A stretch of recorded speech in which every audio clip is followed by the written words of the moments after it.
ഇനിയോ സഹോദരന്മാരെ, നിങ്ങൾ നോക്കൂ, ബഹുമാനപ്പെട്ട നബി സല്ലല്ലാഹു അലൈഹി വസല്ലം ആ റസൂലുള്ളാഹിന്റെ മഖ്ബറയുടെ സമീപത്ത് ചെന്നിട്ട് ചൊല്ലാൻ വേണ്ടി ഹംബലി മദ്ഹബുകാരനായ ഇമാം ഇബ്നു ഖുദാമ മുഗ്നിയിൽ പ്രത്യേകം സൽക്കർമ്മമായി രേഖപ്പെടുത്തുന്നു, നിങ്ങൾ റസൂലുള്ളാഹിന്റെ ഖബറിങ്കിൽ പോയി എന്ത് ചെയ്യണമെന്ന്.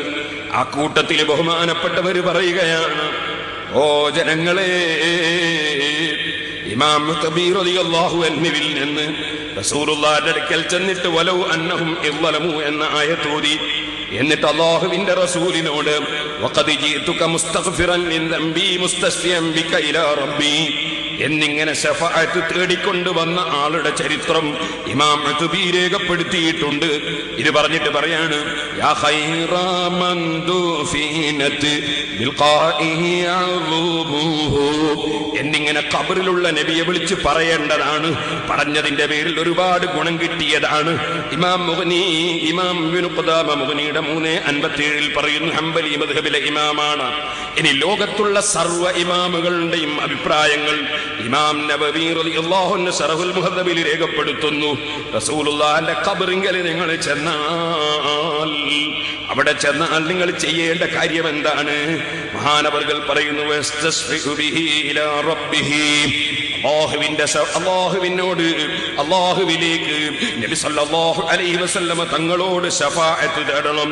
വമിൻ അഹ്സനി മാ യഖൂലു, അവിടെ പറയുന്നതിൽ വളരെ പുണ്യമുള്ള കാര്യമാണ് മാഹകാഹുൽ മാവർദി, നാം അവർദി ഉദ്ധരിച്ചത്, വൽ ഖാദി അബൂ തയ്യിബ്, ഖാദി അബൂ തയ്യിബ് റളിയല്ലാഹു അൻഹു ഉദ്ധരിച്ചത്, വസായിറു അസ്ഹാബിനാ, ശാഫിഈ മദ്ഹബിലെ എല്ലാ ഇമാമികളും ഉദ്ധരിച്ച കാര്യം മുസ്തഹ്സിനീന, അതൊരു പുണ്യകർമ്മമാണെന്ന് അവർ പ്രഖ്യാപിച്ചുകൊണ്ട് തന്നെ ആ പറഞ്ഞ വിഷയം എടുത്തുകൊണ്ട് പറയാണ്.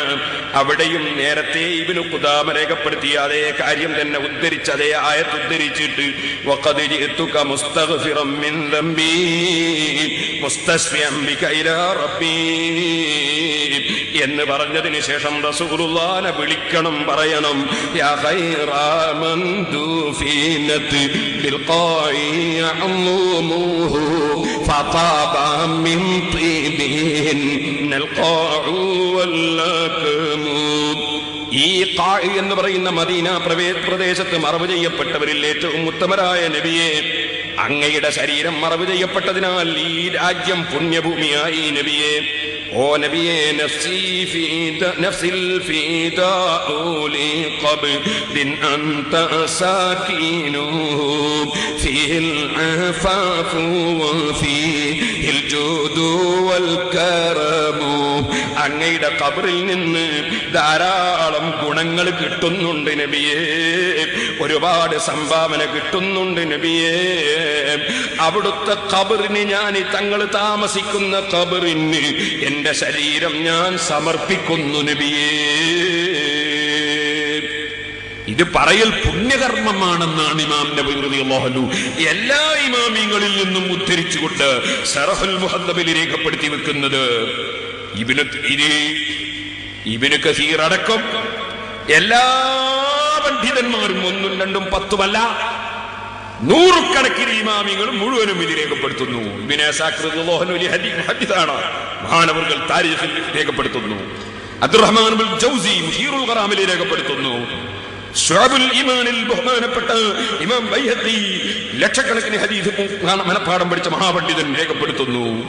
സഹോദരന്മാരെ, അങ്ങനെ 1അല്ല 10അല്ല, ഞാൻ ചുരുക്കട്ടെ, ഇബ്നു കസീർ അടക്കം ലോകത്തുള്ള എല്ലാ പണ്ഡിതന്മാരും രേഖപ്പെടുത്തുന്നു, റസൂലുള്ളാഹിയോട് ശഫാഅത്ത് തേടണം, റസൂലുള്ളാഹിയുടെ ഖബറിൽ പോകണം. പക്ഷേ നാദാപുരത്തെ പണ്ഡിതന്മാരെ പഠിപ്പിക്കാൻ വേണ്ടി വന്നിരിക്കുകയാണ്, അതിന് രേഖയില്ല കേട്ടോ, തെളിവില്ല കേട്ടോ എന്ന് പഠിപ്പിക്കാൻ വേണ്ടി പുതിയ ആള് വന്നിരിക്കുകയാണ്.